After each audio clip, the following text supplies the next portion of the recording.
एक वेगळी बातमी। 2 महिन्यांच्या अथक परिश्रमानंतर इजिप्शियन नागरिक इमान अहमदचं वजन 50%हून अधिक घटल्याची माहिती तिच्यावर उपचार करणारे सर्जन मुझफ्फर लकडावाला यांनी दिली आहे। 11 फेब्रुवारी रोजी मुंबईत आलेल्या इमानचं वजन आधी 500 किलो होतं, पण आता त्यात 262 किलोंची घट होऊन अवघ्या 238 किलोंवर वजन आलंय। लकडावाला यांनी आधी इमानच्या डाएटमध्ये बदल करत तिचं वजन 100 किलोंनी कमी केलं होतं आणि त्यानंतर तिच्यावर शस्त्रक्रिया करून आणखी वजन कमी करण्यात यश आलं। आतापर्यंत तिच्या शरीरातील पाण्याची मात्रा कमी करण्यात यश आलं असून आता तिच्या शरीरातील चरबी घटवण्याचं आव्हान लकडावाला आणि त्यांच्या सहकाऱ्यांसमोर आहे।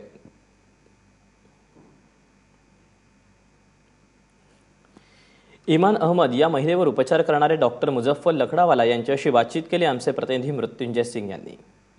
आज से करीब 2 महीने पहले दुनिया की सबसे भारी वजनी महिला जब अपने इलाज के लिए मुंबई आई थी तो पूरी दुनिया भर के डॉक्टरों और लोगों में यह सवाल था कि क्या यह मुमकिन है। 2 महीने बाद ऐसा चमत्कार हुआ है जिसे सुनकर सभी के मन में सवाल है कि क्या एक बार ईमान फिर से चलेगी, दौड़ेगी, अपनी जिंदगी जिएगी। इमाम का इलाज कर रहे हैं डॉक्टर मुफज्जल लकड़ावाला हमारे साथ हैं, उनसे बात करते हैं। डॉक्टर सर, एक बड़ा चमत्कार 2 महीने में क्या क्या चेंजेस आए हैं, इस समय ओवरऑल कंडीशन क्या है इमाम की?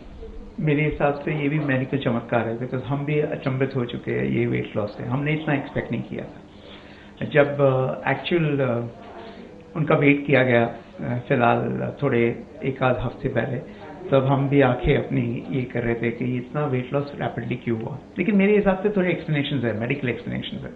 जैसे कि उनकी थायराइड जो कम्प्लीटली हेवायर थी, रेंज में भी नहीं आती थी ब्लड टेस्ट के, वो नॉर्मल रेंजेस में आ चुकी है। हालांकि दवाइयाँ काफ़ी चल रही तो भी कंट्रोल में आ चुका है, जो पहले कभी कंट्रोल नहीं था। जो उनको राइट साइड हार्ट फेलियर था वो कंट्रोल में आ चुका है। अब बहुत ही हद तक किडनी, लिवर की जो बीमारियां थी वो कम कंट्रोल में बिल्कुल आ चुकी है। सिर्फ एक ही चीज़ है जो हम कंट्रोल नहीं कर पाए हैं, जो कि है उनकी ब्रेन की स्थिति।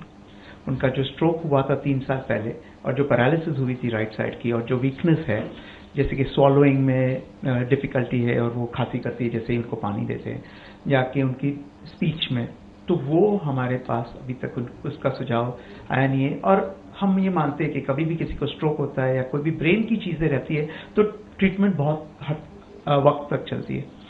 ओबेसिटी जैसे आपने कहा, मोटापे के इलाज के लिए आई थी, वो हमने करके दिखा दिया है।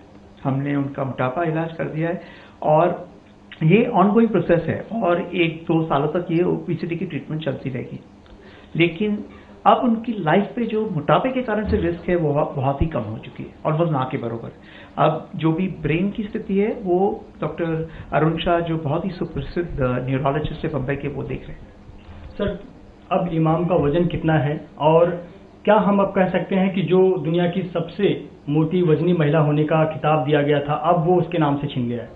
आई थिंक बहुत ही पहले ही उनसे छीन गया था, बिकॉज इतना वेट लॉस रैपिडली हुआ है कि जब वर्ल्ड रिकॉर्ड यूजुअली बहुत टाइम तक रहता है, लेकिन अनफॉर्चुनेटली उनकी टैग से बहुत जल्दी ही निकल गया है। लेकिन बहुत ही अच्छा हुआ है, बिकॉज उनकी जो ना जीने की जो पोजीशन पहुंच गई थी कि कब आज हो, कल हो, कब वो जाएंगे, आई थिंक वो कंडीशन से वो बाहर निकल चुकी है। अब कोई भी एंटीबायोटिक्स नहीं चल रही है, कुछ भी नहीं चल रहा है, सिर्फ डाइट प्रोग्राम चल रहा है और वो भी ट्यूब फीडिंग चल रही है, बिकॉज जब भी वो सॉलो करती है तो खांसी करती है। तो जब आप डॉक्टर के इलाज में आओगे तो वो कोई भी चीज़ ऐसी नहीं करेंगे जिससे कि आपको हार्म हो। डॉक्टर सर, जब आप इमाम को पहले दिन आपने देखा था, आप इजिप्ट भी गए थे, वहाँ 500 किलो की वो लड़की जो अपने बेड से कई वर्षों से हिली नहीं, और आज जब आप देखते हैं 264 करीब वजन कम हुआ, 250 करीब 250, आधा वजन हो गया। किस तरह से आप चेंजेस देखते हैं और जब आप इमाम का चेहरा देखते हैं तो क्या आपको लगता है कि कहीं ना कहीं जिस रास्ते पे हम थे वो सफलता मिल रही है?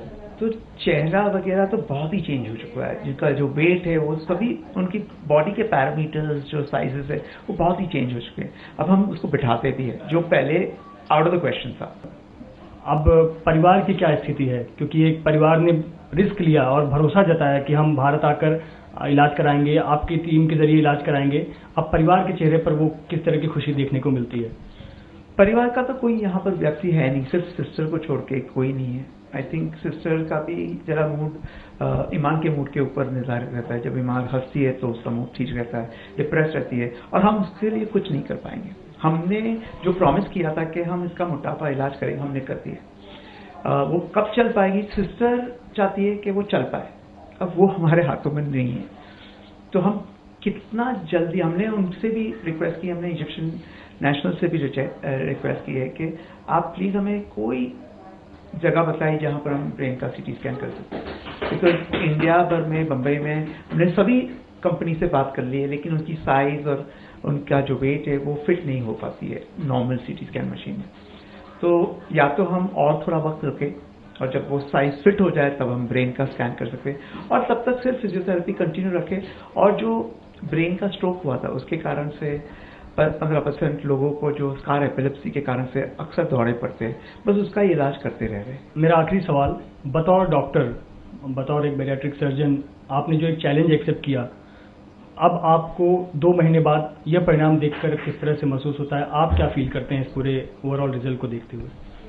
जब मैंने ये चैलेंज लिया था तब मेरे दिमाग में और कुछ नहीं था, मेरे दिमाग में सिर्फ ये था, और सभी ने मुझे बोला था कि उल्टे में मुंह गिरोगे, और ये जो आपने चैलेंज लिया है, बिकॉज कोई समझेगा नहीं कि कितना डेंजरस सिचुएशन आपने उठाया है।